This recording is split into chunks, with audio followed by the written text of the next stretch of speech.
Credit Union.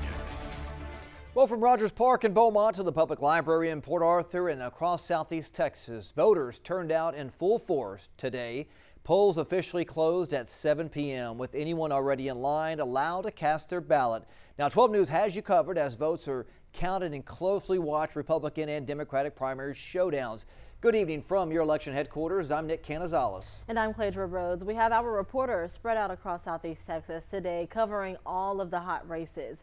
Voters went out to more than 30 polling locations across Jefferson County. On the primary election ballot, there are several local and state races, from U.S. Congress all the way down to County Justice of the Peace and County Party Leader. We spoke with voters today about how long it took them to cast their ballots. Some told us they were done in just 2 minutes. Others said it took closer to 15, especially if they spent time reviewing the ballot before making their selections. Voters said the process at Rogers Park was quick and easy. The experience was very easy, very organized, and everybody's following the rules, and they're showing their driver's license and identification and get their slip to go to vote. Stick with 12 News throughout the night as we bring you the latest numbers. Our Ebony Coleman was out at Theodore Johns Library today. Yeah, she's following the race for Commissioner of Jefferson County Precinct 4. Ebony? I'm here at Theodore Johns Library, and we're talking about the Jefferson County Commissioner Precinct 4 race now. Incumbent Everett Bo Alford points to his experience. He believes that is going to get him reelected. While I have AJ Turner joining me here. AJ, you are Mayor Pro Tem. You've served in that position for the past 5 years. You feel like that short time has proven you to be for the constituents, right? Can you tell me why you want this position? Hey, Jude, how you doing? I think to say short time is a stretch because you graduate high school in 4 years, and 5 years is pretty long. But when it comes to experience, if experience is emerged with vision to create a bold thing for the future, it kind of doesn't match. Experience only works when it's working for you. That's when it matters. And I appreciate the years of service that my opponent has put in. I think he's done some great things, and I respect him. But it's time for a change. It's time for fresh energy. It's time for fresh ideas. It's time for a fresh perspective. It's time for somebody to energize this community. And you can feel the energy out here at the polls. Look at the turnout. You can feel it. AJ, what is one thing, you've done so much in your time with city, but we're going to move on to more rural areas of Precinct 4. What is one thing you really want to hit on if you get this seat? One of the biggest concerns from walking those rural areas is listening to the people who live in those areas. One of the main concerns in the Finette area was LaBelle Road. When I knocked on doors, neighbors said this is our major thoroughfare, and it's so bad we have to ride in the middle of the street just to get down it. Another thing is Lawhorn Road, South China Road. When I talked to the residents in Cheeks, those were some of the concerns. And one of the biggest issues when it comes to projects coming into our community, like the carbon capture project, the CO2 project, residents felt like they felt voiceless, they felt unheard. And when you bring massive projects into the community, it's important to communicate with the residents in which the project could impact. What is one thing you've learned from being on council as Mayor Pro Tem that you are planning to take into Precinct 4? Neighborhood associations. It's important to bring the energy to your constituents. One thing I learned from being Mayor Pro Tem, the city of Beaumont is actually larger than the precinct that I'm going to be overseeing. So I learned how to stretch my abilities across the city of Beaumont. And I've also learned that if I can do that at the city level in a larger environment, I can definitely go to the county level and energize them and give them some face-to-face interaction with the elected officials that they're currently complaining about that they're not seeing. I think as elected officials, we should physically go to the people, not always expect them to come to us. One more thing, AJ, talking about the turnout of today's election, since I've been here at 4, the lines have been out of the parking lot. You couldn't even park. People are parking down the street. You still have people kind of coming as they get off of work for this last minute push. As a councilman now looking to this Precinct 4 seat, how does that make you feel about just the sheer turnout of your constituents from Beaumont now into Precinct 4? I think competition is good. Sometimes we look at competition as a bad thing, but competition is a great thing because it brings out the best in the people that are actually competing. One thing about me, I get up when it comes to competition. I look forward to challenges. I look forward to doing things people say can't be done. Because with God, anything's possible. No man, no woman, if you follow God's word, anything is possible. You also said, too, you wanted to kind of step down and give somebody else a chance to kind of lead the city of Beaumont, right? I definitely believe in term limits. I think term limits is good because we have too much talent in Jefferson County and Beaumont alone for one person to be in the same spot for 20 plus years. I think it's important as elected officials we mentor and pass our knowledge and our buckets down to the people coming behind us and let them bring their fresh energy, ideas to the table and see how can we enhance the community even better. If the mentor isn't willing to mentee the mentee and the mentee becomes better than the mentor didn't actually do their job. All right, thank you, Ebony. Let's hear what current Commissioner Bo Alford had to say about his final plea when we spoke to him earlier today. Vote for a man that's going to move your county forward, continue, a man that has a word, and a man that delivers with trustworthy deliverance to the people, and belief in our county and belief in the people of Jefferson County. In another Texas Senate race, a candidate has received one of the largest contributions in any legislative primary this election cycle. Yes, this is for District 3. Ayana Aird with our sister station takes a look at the race between Republicans Rhonda Ward and Trent Ashby.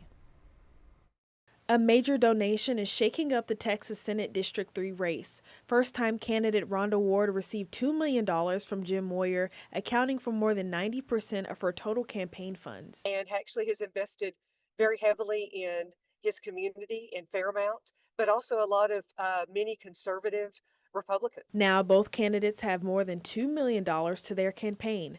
These are crucial for competitiveness to help level the playing field. State House, state Senate seat, most of the money goes for advertising. And so that means that you've got enough money that you can advertise on TV. You've got a fighting chance there. Ward previously served 2 years as the state Republican Executive Committee woman for her Senate district. She says the seat needs a conservative who fully reflects the Republican platform. It's a neck and neck race, and every vote counts. State Representative Trent Ashby says former Senator Robert Nichols encouraged him to run after announcing his retirement. Honored to have his support behind me in this race. But at the end of the day, the voters get to make the decision across the 18 counties that make up Senate District 3. Ashby says voters want a senator who is not influenced by a single donor. They want a state senator that is not bought and paid for, that is someone that actually will answer to the voters, someone that is responsive to the voters. And, that, of course, is a big part of why I'm running. Ashby says if elected, his top priority will be property tax relief, including expanding homestead exemptions and reforming the appraisal process. Someone that has voted for the largest property tax cut in American history back in 2023. I look forward to building on that next session. Ward says her campaign is focused on property taxes, the growth of Islam in Texas, and the impact of AI data centers in East Texas. And they're coming for our land and water and our resources in East Texas and Southeast Texas. And you're going to need a senator that is going to fight for the people of Senate District 3. But it's for the next generation and future generations to make sure that we continue to fight for those values and those issues that really make East Texas unique and such a special place to call home.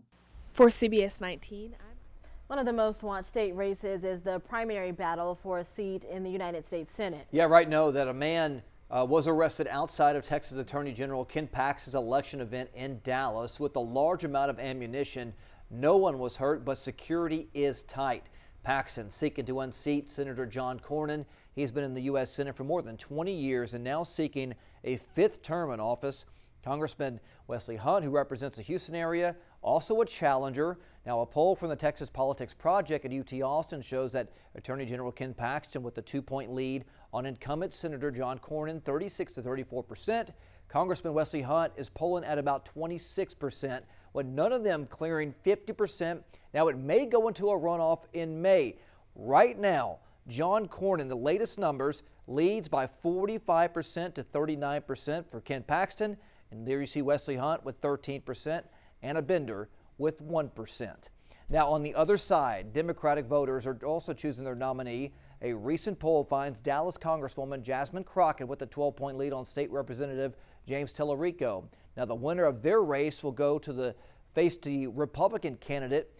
Right now, the latest update, Jasmine Crockett leads. There you see 51%, James Tellerico at 47%, and Hassan at 1%. Well, we sat down with the Southeast Texas political expert from Lamar University. That's right. He says that U.S. Senate race is one of the hottest in the state. 12 News reporter Ebony Coleman has more.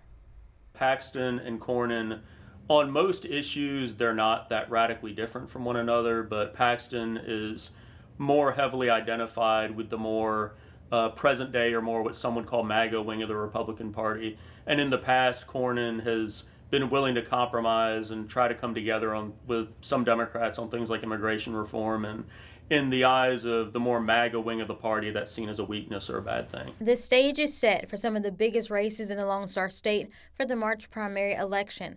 Lamar University political science professor Dr. James Nelson says one of them is a U.S. Senate race, with Republican frontrunner incumbent Senator John Cornyn and Ken Paxton. Cornyn's strength is his name recognition, the fact that he's been in the office. Ken Paxton, his recent personal difficulties have raised, some issues because of his ongoing or pending divorce, allegations of infidelity. He says the Democratic candidates are also stirring up conversation. Jasmine Crockett, her personality and her politics kind of fit with that in some ways, that she is somebody who is not, worried too much about norms or offending people with her comments. Tallarico is less well known than she is. Tallarico is somebody who is kind of more subdued and less in that vein. He says another race that Texans have eyes on is a seat for the Texas Senate District 3, with real estate agent Rhonda Ward and Texas House of Representative Trent Ashby vying for the seat. Ashby is somebody who is more of a political insider. He's been in the state house before, and now he's trying to get into the state senate. Rhonda Ward paints herself as kind of more of an outsider. He believes this race appeals to Texans because of Ward's focus on water resources. If you look at advertising that Ward's ads have hit on, that making sure that in the eyes of East Texans, we're getting the appropriate amount of the water resources is something that's likely to be contentious going forward. And that was Ebony Coleman reporting. Dr. Nelson says another race to watch would be the Texas Senate District 4 race. Texans will be able to vote on that during a special election in May. This comes after Brandon Creighton resigned back in October of 2025. Texans are also electing a new attorney general this year. On the Republican side of the primary, State Senators Joanne Huffman and Mays Middleton are running, along with former DOJ attorney Aaron Reitz and Texas Congressman Chip Roy. Right now, Mays Middleton leads right now with 46%, followed by Chip Roy with 28% and Aaron Reitz with 13%. On the Democratic side, Attorney Tony Box, former Galveston Mayor Joe Jaworski, and State Senator Nathan Johnson are looking to take the party nomination today. Right now, Nathan Johnson leads with 47%, followed by Jaworski with 29% and Anthony Box with 24%. And in Orange County, where voters will choose their commissioner for Precinct 2, incumbent Chris Sowell is running for re-election, facing challenger Colleen Owens. Right now, the race is, we have Sowell leading with 84%, followed by Owens with 16%. 12 News is your election headquarters, and of course a race is shaping up in Jefferson County Precinct 4, where voters will decide who will serve as their next Justice of the Peace. Incumbent Judge Justin Chasson is also seeking another term. His challenger, Marcelo Mo Malfino, says it's time for a new approach. 12 News reporter Spencer Plato spoke with each candidate on what they'll bring to the bench. This is the next step, I think, to help grow our community, especially in Precinct 4, for the needs of that office and what the need of the community is. A race for who will hold the gavel next in Jefferson County Precinct 4. Longtime community member Marcelo Mo Molfino is challenging incumbent Justice of the Peace Justin Chasson, arguing growth in the precinct calls for a new approach on the bench.